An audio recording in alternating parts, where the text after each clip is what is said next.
Olá pessoal, boa noite, tudo bem com vocês? Hoje nós vamos falar sobre, continuando a aula, nós vamos falar sobre o transporte de energia, o vetor de Point, pressão de radiação e polarização. Então nós temos uma quantidade bem grande de conteúdo para poder falar, tá bom? Então nós vamos começar falando sobre o vetor de Point, que é uma grandeza extremamente importante no estudo de radiações. Tá bom? Quando vocês fizeram Física 2, vocês viram que lá, quando a gente estava falando sobre ondas, nós vimos que as ondas elas não carregam matéria. Ela só faz a transmissão, ou seja, o transporte de energia, e ela transfere essa energia para um outro corpo. E é justamente essa taxa por unidade de área, né, com a qual a onda eletromagnética faz o transporte de energia, que é determinado, é chamado vetor de Point. Então, o vetor de Point é a taxa por unidade de área com o qual a onda eletromagnética ela transporta energia para um corpo. Tá bom? Matematicamente, esse foi o desenvolvedor dela, né, desse vetor de Point. Em homenagem, então, a ele é que nós temos o vetor de Point. Matematicamente, o vetor de Point ele é definido por essa expressão. Então eu tenho aqui S, que é o vetor de Point, 1 sobre μ0, que a gente já vem utilizando, vezes o produto vetorial entre a componente do campo elétrico e a componente magnética da onda eletromagnética que nós temos. Bom, o módulo desse vetor S ele vai depender da rapidez com qual a energia ela é transportada através de uma área em um determinado instante. Então nós podemos dizer que o módulo, ou seja, o módulo do nosso vetor S, ele é dado pela energia por tempo por uma determinada área, e isso então é o seu valor total. Energia por unidade de tempo, nós já vimos bastante, que é potência. Então, energia por tempo, potência. E a área continua aí. Muito bem. Traduzindo isso matematicamente, nós podemos escrever então que o módulo do vetor de Point é dado por du por dt, variação da energia em função de uma variação de tempo, dividido pela área. Mas du por dt, eu vou só reescrevendo essa expressão dessa maneira, isolando a área para cá, então vou ficar com 1 sobre a área, du por dt.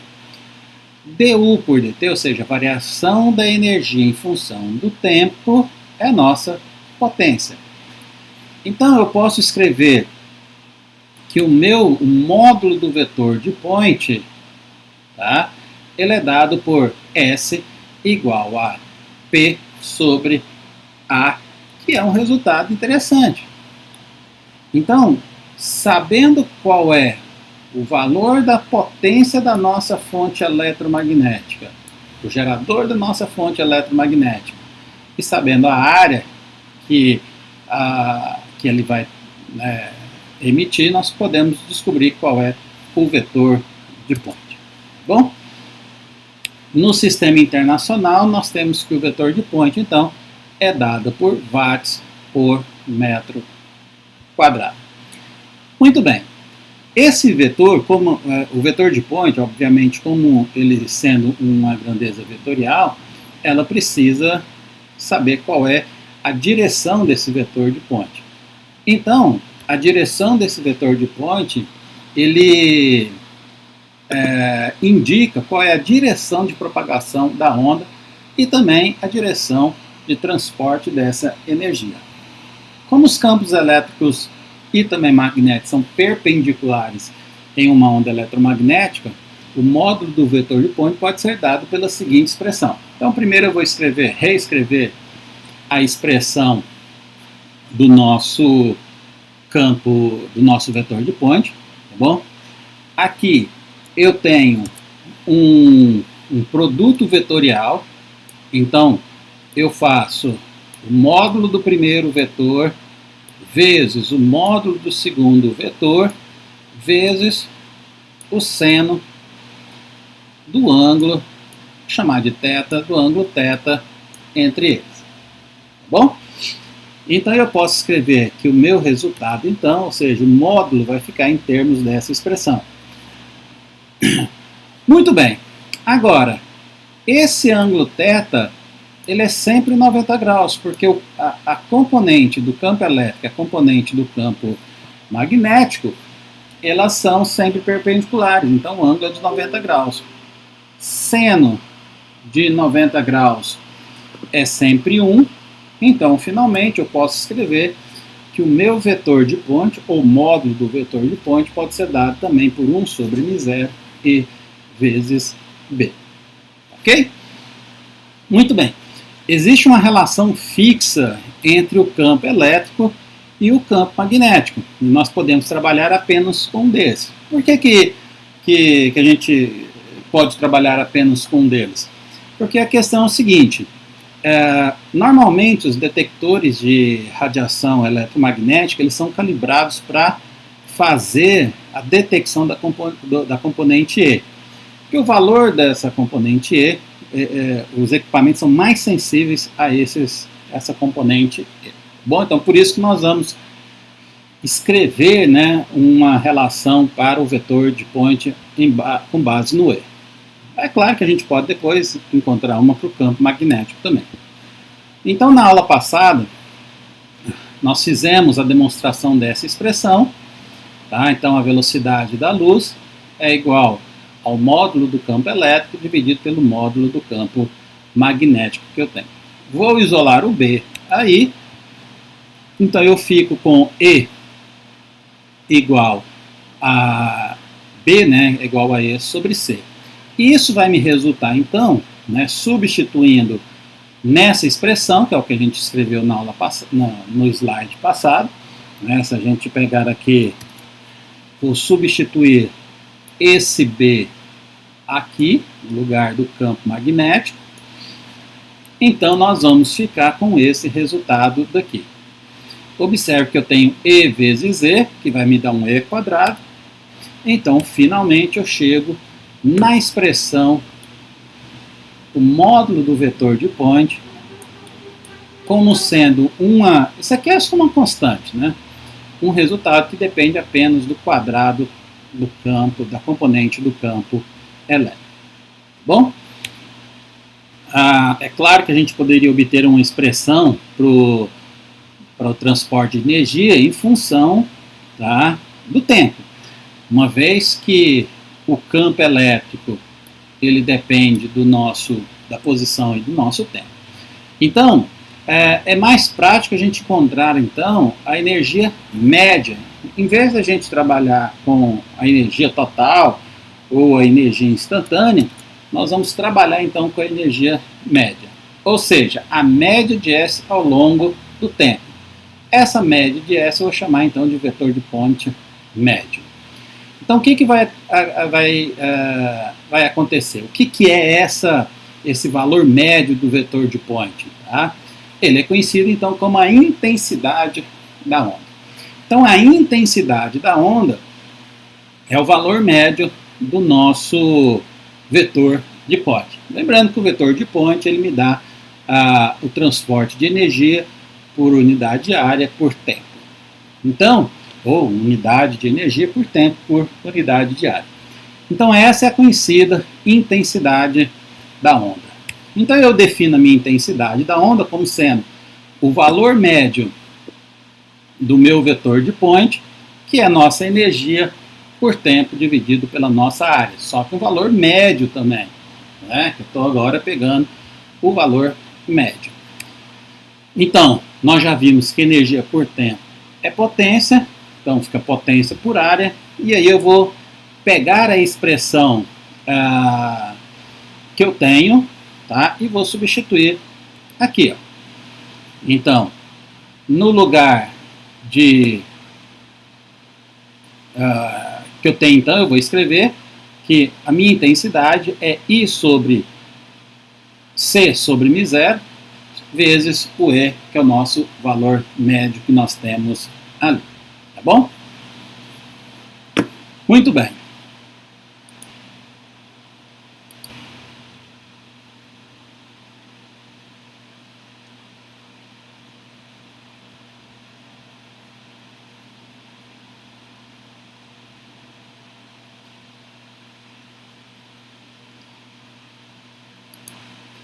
Então, retomando, o valor E, nós encontramos isso no slide passado, nós fizemos a substituição aqui nesse ponto, tá bom? Só substituímos. Aí o que vai acontecer? Eu tenho que tirar o valor médio disso daqui, observe que isso aqui é uma média. Só que esse primeiro termo, ele é uma constante, tá? Então, deixa eu pegar o pointer, já voltou.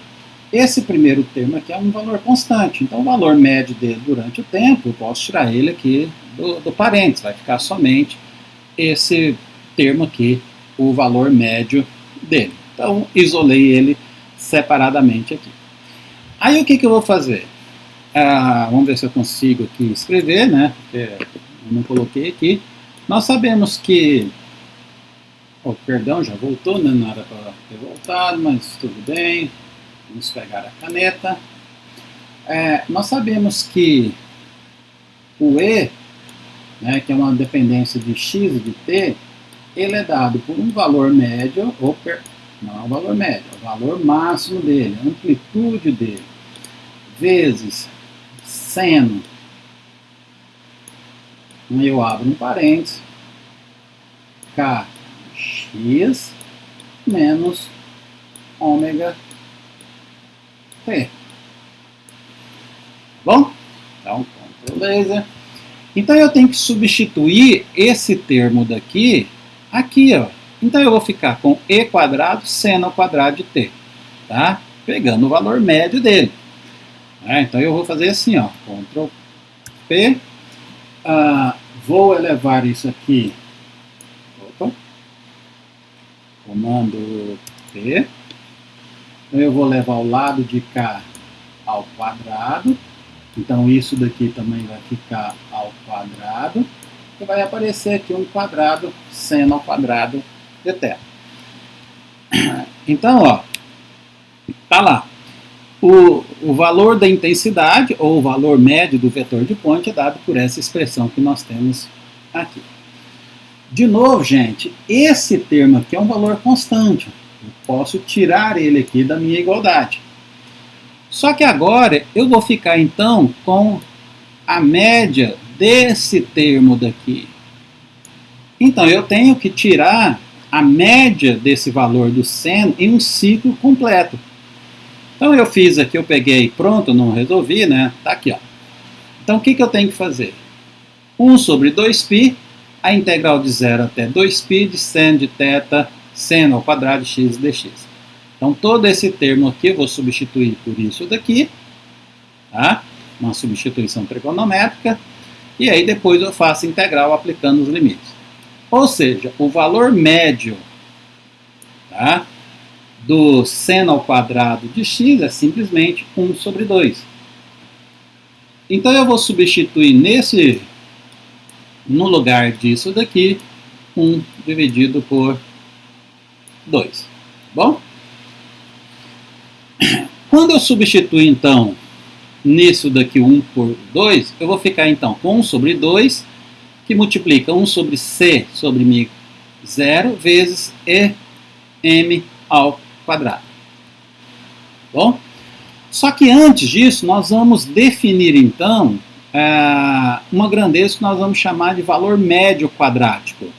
Eu vou definir esse valor médio quadrático por isso daqui, ó. Bom? Então eu vou substituir o valor médio do seno, aqui ficou 100, mas aqui está errado, tá? Então aqui é o do seno. e o valor médio quadrado na expressão.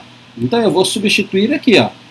No lugar desse EM, eu vou colocar isso daqui. Eu posso escrever aqui do lado como sendo EM, que é o valor máximo, a amplitude da onda eletromagnética. Isso vai ficar raiz quadrada de 2 vezes o valor médio quadrático, o valor RMS. RMS. Eu substituo aqui. E no lugar do seno, né, o médio quadrado de seno vai dar meio. Então, substituindo isso, nós vamos ficar com essa expressão. Esse quadrado some com isso daqui, esse 2 vai cancelar com esse 2 de cá, então, finalmente, eu tenho que a expressão para calcular a intensidade de uma onda eletromagnética, pelo menos a componente magnética, é dado por esse valor que nós temos ali. Tá bom? Muito bem. E aí surge uma indagação que é bem interessante, né? Que é o seguinte: nós sabemos que o campo elétrico ele pode ter, será que ele vai ter um valor diferente do campo magnético, né? Então vamos ver como que isso acontece. Então vamos voltar lá. Então, olha, como o valor nós sabemos que E é igual a C vezes B. E C é um número muito grande, ou seja, 3 vezes 10 oitavos é um número grande. Então nós poderíamos concluir que a energia associada ao campo elétrico seria muito maior do que a energia associada ao campo magnético. Tá? Mas a energia, eu não estou falando do módulo de cada uma dessas componentes do campo, eu estou falando da energia associada. Então eu vou mostrar para vocês que a energia associada vai ser a mesma. Tá bom? Então o que nós vamos fazer? Nós vamos definir, ou seja, pegar a densidade de energia associada ao campo elétrico. E eu vou chamar isso de U minúsculo. Então o U minúsculo ele vai ser dado por ε0 E ao quadrado dividido por 2. Substituindo no lugar do E, eu vou colocar C vezes B e desenvolvo, né, a expressão aqui. Na verdade, eu só, no lugar do B, na verdade, eu só puxei o meio para cá, né? Eu não precisava nem ter feito isso 2 vezes. Mas tudo bem, vamos lá. Então, nós temos aqui que a expressão para a densidade de energia associada ao campo elétrico vai ficar, então, 1 sobre 2 E. Deixa eu pegar o laser, que fica mais fácil de olhar. E aí, no lugar do C, eu coloco a definição 1 sobre raiz de ε0 μ0, dentro da raiz, como nós já vimos lá, vezes o B que está aqui. Tudo isso é elevado ao quadrado. Bom? Aqui embaixo eu só repeti a expressão, né? Não precisava ter repetido, mas tudo bem.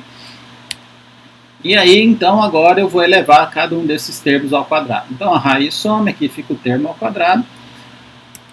E aí eu tenho, então, que a energia, a densidade de energia relacionada ao campo elétrico é dado por esse valor. E, finalmente, eu chego, então, que a densidade de energia, né, é igual a B, que é o campo magnético, dividido por 2 μ0. Então, guarde esse resultado que nós temos. Muito bem. Se eu fizer agora a mesma coisa, na verdade, eu nem preciso fazer a mesma coisa. No capítulo 30, define-se, então, que a densidade de energia relacionada ao campo magnético é dado por essa expressão. Mas é exatamente o resultado que nós chegamos aqui, ó.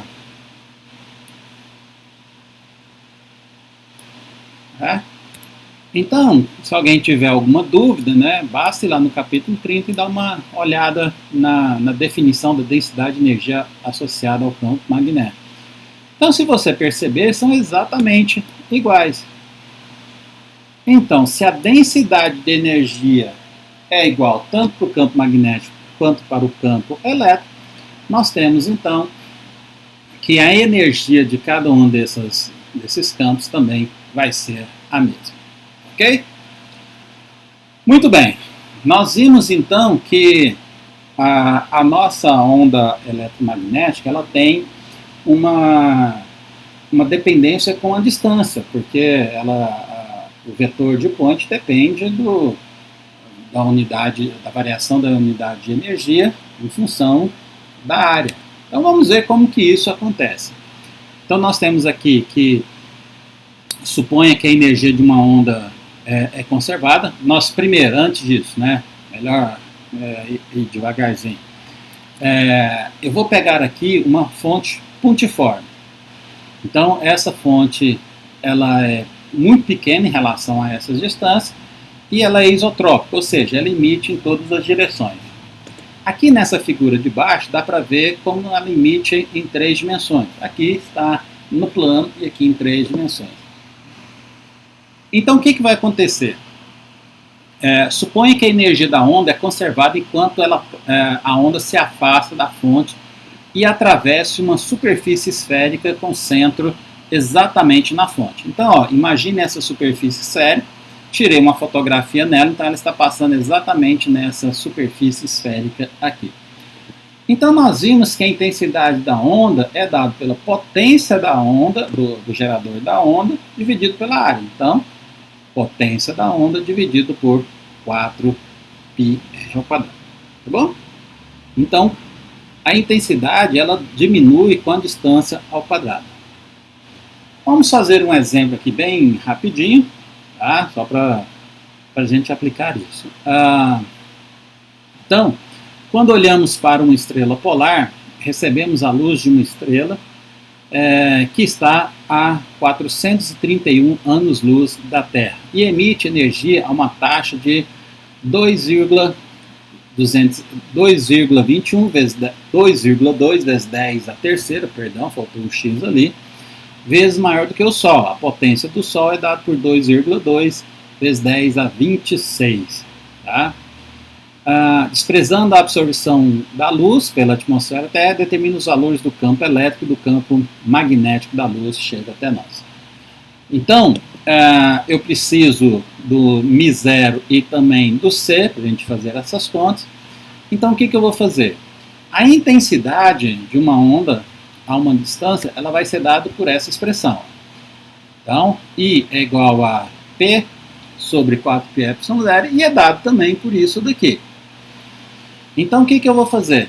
Eu vou igualar esses dois termos, né, que é o que me interessa, e vou escrever, então, que ERMS ao quadrado é dado por raiz quadrada de PC μ0 4πr ao quadrado.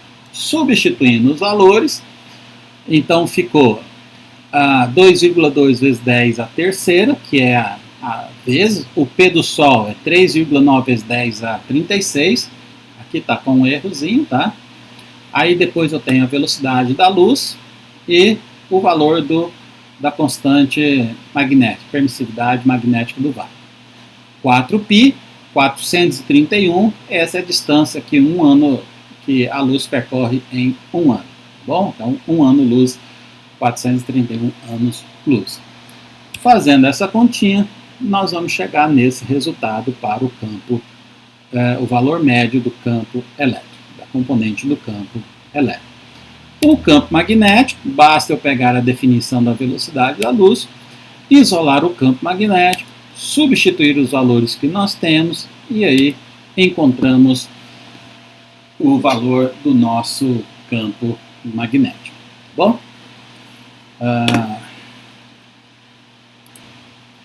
Muito bem. Então vamos continuar e agora nós vamos falar sobre a pressão de radiação. É interessante fazer o cálculo da pressão de radiação porque é uma base de como que o laser pode funcionar. Tá bom? Claro que a gente não vai falar do laser, mas o laser é uma onda eletromagnética e ele tem energia suficiente para fazer cortes, né?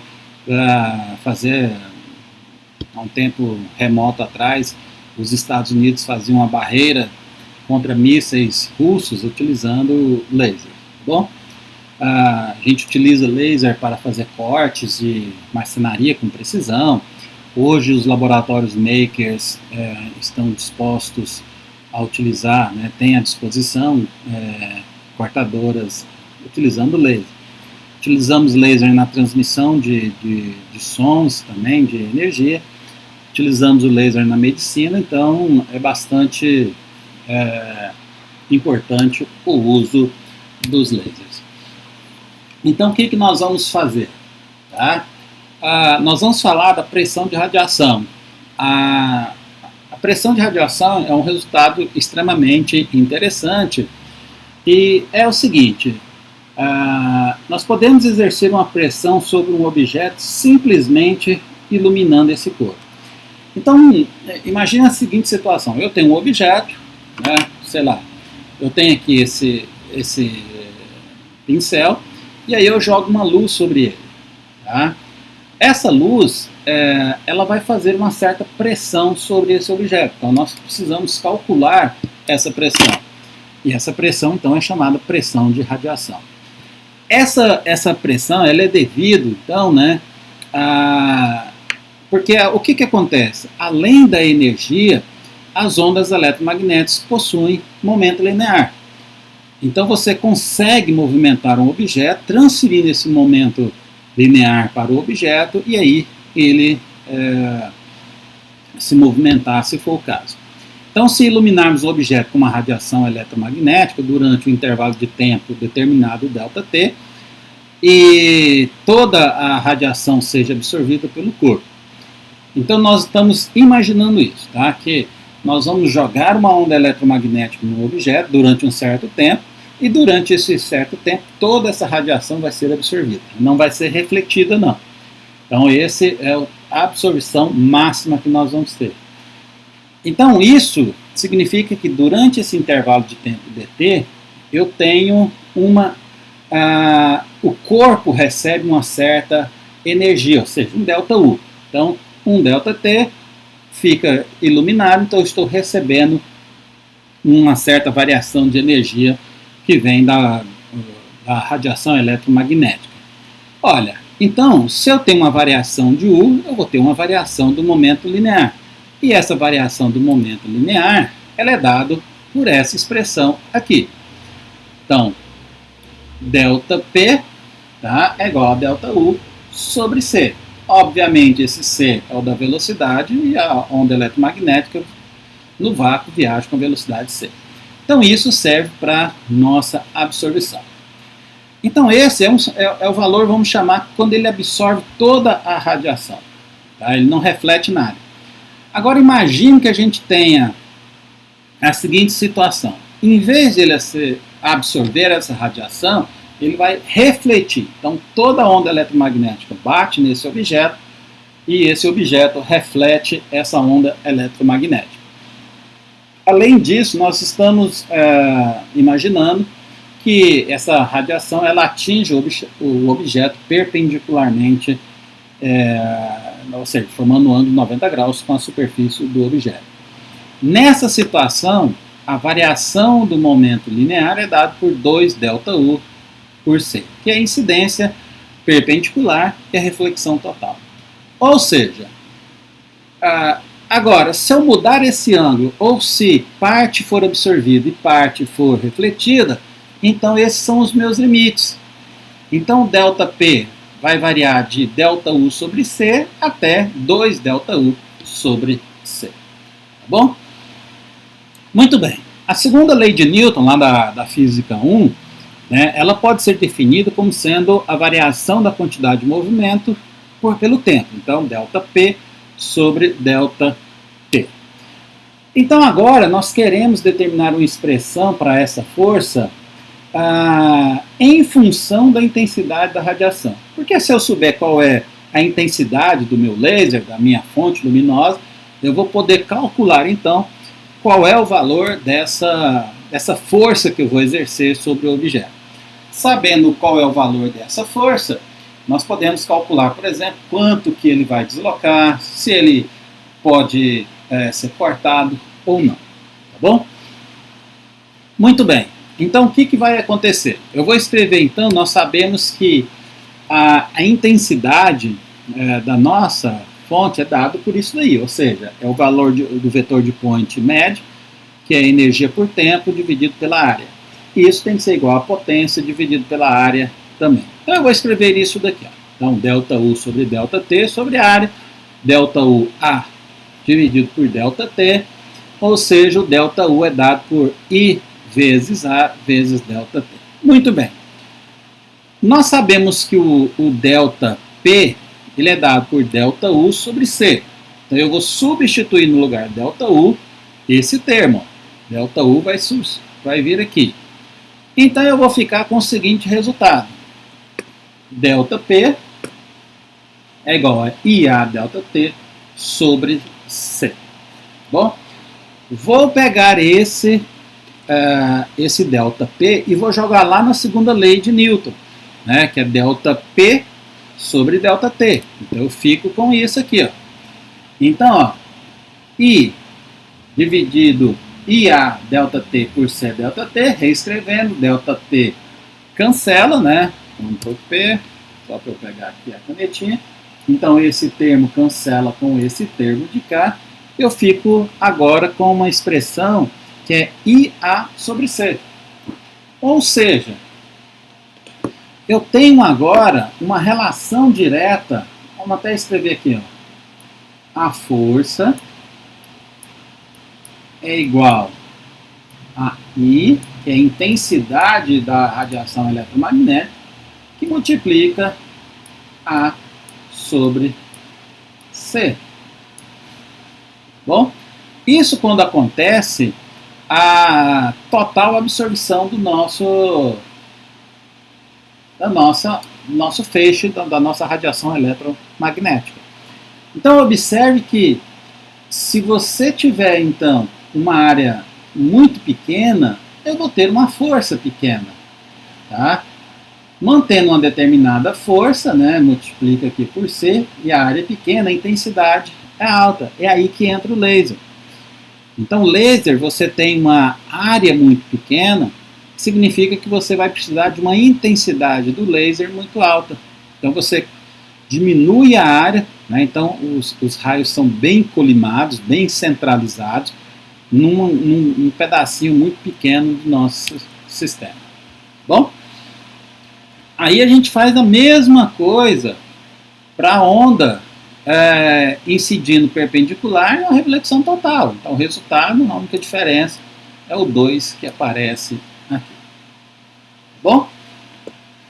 Então, ó, de novo, lá da física 2, nós sabemos que a pressão é dado por força exercida sobre uma área. Então eu coloco aqui F sobre A, né? Pega o nosso resultado lá que a gente tinha feito, que é IA sobre CA, né? A área que vem daqui. Então a pressão de radiação ela pode ser dada por esse resultado, ou então quando eu tenho uma reflexão total, dado por esse resultado que nós temos aqui. Beleza? Né? Só comentando sobre o laser, a invenção do laser ela permitiu aos pesquisadores utilizar pressões de radiação muito maiores que é produzido, por exemplo, uma lâmpada, né? Ficou repetido lá. Isso acontece porque o feixe de laser, como eu disse anteriormente, ele pode ser focalizado em uma região com apenas alguns comprimentos de onda de diâmetro, ou seja, há uma basezinha, né, a área onde o laser atinge, ela é muito pequena, o que permite fornecer uma grande quantidade de energia a pequenos objetos colocados nessa região. Então é uma parte interessante do nosso curso, uma aplicação bem legal. Bom? Muito bem, então vamos para a nossa parte final. Nós vamos falar então agora sobre a polarização das ondas eletromagnéticas, que é uma parte muito importante também. Então, por exemplo, nós temos as antenas de TV na Inglaterra, elas são orientadas na vertical. E as antenas americanas, ou seja, dos Estados Unidos, elas são orientadas na horizontal. Essa diferença ela se dá por causa do tipo de polarização que as emissoras de TV fazem em cada país. Então, por exemplo, na Inglaterra, as ondas elas são projetadas para gerar ondas polarizadas verticalmente. Então, a antena ela tem que estar na vertical para poder receber. Então, eu coloquei aqui duas animações, né? Essa aqui da direita mostra uma polarização de uma onda na vertical. Então, a componente do campo elétrico está somente na vertical. E essa daqui, a componente do campo elétrico está na horizontal. Lembrem-se que eu estou falando da componente apenas a componente elétrica, porque os equipamentos são mais sensíveis aos campos elétricos do que aos campos magnéticos. Bom? Muito bem, então as ondas eletromagnéticas, elas são transmitidas por um canal de TV, tem sempre a mesma polarização. Então, por exemplo, a Rede Globo, ela transmite com uma certa polarização, a Rede Record com uma outra polarização, e aí por diante. Então, cada um, ela emite na mesma polarização, ela não muda. Então, ela escolhe uma polarização, quando eu falo cada um, né, todas elas, por exemplo, vertical, ou todas elas na horizontal, ou todas elas na diagonal. Não interessa, mas todas elas emitem com a mesma polarização. E essa polarização não muda. Agora acontece o seguinte, quando a gente olha para o Sol, que a gente não deve fazer diretamente, né, ou a gente observa uma lâmpada, essas fontes, elas não são polarizadas. Na verdade, ela possui uma polarização aleatória. Os dois termos têm o mesmo significado. Significa, então, que quando quando eu observo uma onda saindo do plano da tela e vindo para mim, né, eu como telespectador estou vendo ali a onda chegando, então eu estou observando a componente do campo elétrico dessa onda, do Sol ou de uma lâmpada. Observe que ela tem vários planos. Ora ela está polarizada nesse sentido, ora nesse sentido, ora nessa direção, e aí por diante. Então ela muda. Então ela não tem uma polarização fixa, ela vai mudando, vai girando. Bom, agora imagine eu desenhar isso aqui toda hora. Então a partir de agora nós vamos usar essa notação aqui. Então, aqui eu tenho o plano Y, o eixo Y, perdão, e aqui na horizontal o eixo Z. Significa que o eixo X está saindo da tela e vindo para a minha direção. Tá bom? Então essa é uma forma compacta de a gente representar a luz não polarizada. Então agora, se eu quero pegar esse feixe daqui, ou essa componente, eu tenho que colocar um polarizador nessa posição. Vamos tentar desenhar aqui. Né? Deixa eu pegar aqui uma canetinha. Então eu quero pegar essa componente, então eu vou colocar aqui um filtro polarizador, que eu pego essa daqui. Se eu quero pegar... não sei como é que troca a cor. A cor da caneta. Azul. Azul não, né? Que é a cor lá cor da caneta. Amarelo. Então, se eu quero pegar agora essa componente, eu tenho que colocar um filtro na horizontal. Então, o meu polarizador, ele vai ser na horizontal. E aí por diante. Tá bom? Muito bem. Então, é possível a gente transformar essa luz não polarizada em uma luz polarizada. E para eu fazer isso, eu vou ter que passar essa minha luz não polarizada por um filtro polarizador. O filtro polarizador, ele nada mais é do que pode ser feito com uma folha de plástico que contém as moléculas longas. E aí no processo de fabricação, você estica essa folha, né, e faz com que as moléculas elas ficam alinhadas. Elas já são moléculas longas, então quando você estica esse processo, essa folha, elas ficam alinhadas. E é por esse alinhamento que a luz as componentes vão passar. Bom, então nós definimos a direção de polarização como sendo a direção com que a componente do campo elétrico vai passar por ele. Aqui está mais ou menos uma figurinha, né? Então, se a gente olhar aqui, ó, eu tenho uma fonte não polarizada, lembra? Eixo Y, eixo X, e aqui eu tenho a minha onda vindo nessa direção. Tá? Então, ó, a onda está vindo nessa direção, que é o eixo X, então aqui ela está oscilando para cá e para cá, claro que ela tem as intermediárias. E aí eu vou passar aqui por esse filtro polarizador. Esse filtro polarizador, ele tem o eixo de polarização ao longo do eixo Y.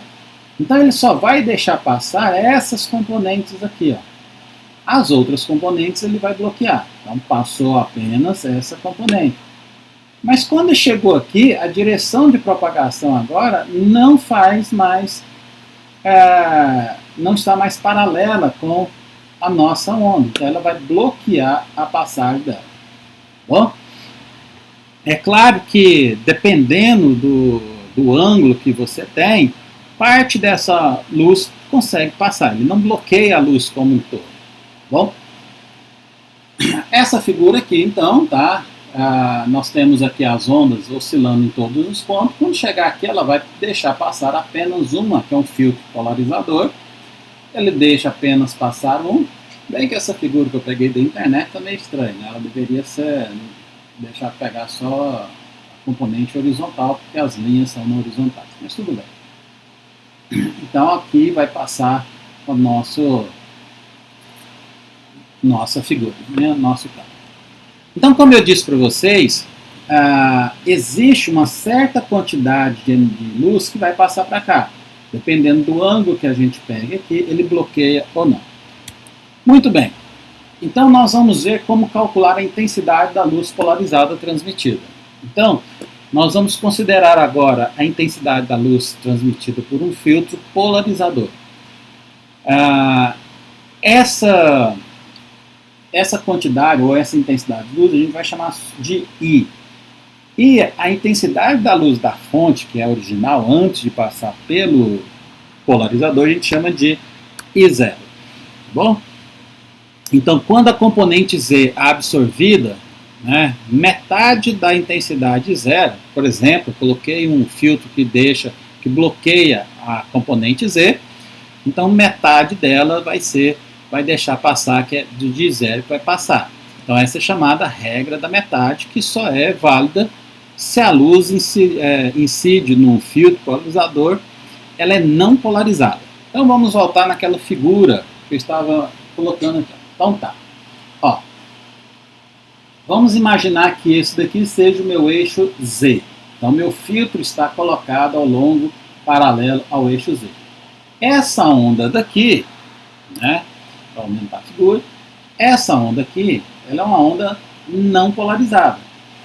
Então, todas as outras componentes, observe que a gente desenha somente no eixo Z e no eixo Y. Então, metade desses sinais aqui não vai passar. Observe que aqui eu tenho 4 setas e aqui somente 2. Então, ele bloqueia parte dela. Essa regra da metade, então, ela só vale quando nós temos uma onda incidindo pela primeira vez num polarizador. Tá? Então aqui a nossa onda ela não polarizada está incidindo num polarizador, então metade dela vai passar. Bom, mas o que acontece agora quando, vamos voltar aqui, né? Quando esta onda aqui, ó, agora chega no segundo polarizador, porque agora essa onda já foi polarizada. Então a regra da metade ela não pode ser mais aplicada. Então agora nós vamos ter que estudar agora a luz incidente como sendo polarizada. Eu podia ter colocado aqui, né, uma figura um pouco maior, mas eu acho que dá para vocês verem. Então aqui, ó, eu tenho aqui o nosso polarizador, tá? Deixa eu aumentar para vocês um pouquinho. Então eu tenho aqui o meu polarizador e esse polarizador está ao longo do eixo Y. Então, o que vai acontecer? E a onda eletromagnética já foi polarizada e ela só tem essa direção aqui, sentido para cá, sentido para cá. Então, e ele está formando o ângulo θ aqui com o eixo de polarização. Então, o que vai acontecer? Essa componente ao longo do eixo Z, né, que é essa horizontal, essa onda é decomposta nessa componente e nessa componente Y para cá. Essa componente Y varia assim, na vertical, e a componente Z varia na horizontal. Então, significa que nós temos essa onda sendo bloqueada e eu vou precisar somente dessa daqui. Gente, mas observe que isso é um triângulo retângulo. Ó. Então, aqui eu tenho o nosso E, para cá a nossa componente EY, e nós temos um ângulo aqui, né? Vou colocar aqui em azul, um ângulo θ sendo formado. Então isso daqui, ó, é um triângulo retângulo. Então esse aqui é o cateto adjacente, hipotenusa, então eu posso escrever que o meu EY o meu EY é igual a E cosseno de θ. Então somente a componente EY é que eu vou computar. Então essa polarização vai depender desse ângulo θ que nós temos aqui, tá bom? A intensidade, ela depende então do valor médio quadrático, RMS ao quadrado de C0. Então a intensidade da onda emergente, né, ou seja, que sai do polarizador, é proporcional à componente Y ao quadrado. A intensidade da onda original é proporcional ao campo total que chegou. Então eu vou escrever o seguinte, ó, EY cosseno de θ, eleva os dois lados ao quadrado. Então eu vou ficar com I igual a I0 cosseno de θ vezes θ, né? Ó, daqui eu tenho que E ao quadrado é igual a IC, né? Então eu ponho esse termo aqui ao quadrado, coloco esse termo ao quadrado. Esse termo é depois da polarização e esse termo é antes da polarização, como está escrito nesses dois itens daqui, tá bom? Então, com isso, essa é chamada, então, a regra do cosseno ao quadrado. E essa regra só vale quando nós temos, então, a luz que incide no filtro polarizador já for polarizada. Tá bom? Por hoje é isso, né? Qualquer coisa, podem tirar suas dúvidas lá no Classroom. E depois eu vou colocar para vocês também a lista de exercícios para vocês resolverem. Beleza? Então, espero que tenham aproveitado. Uma boa noite para vocês e até mais.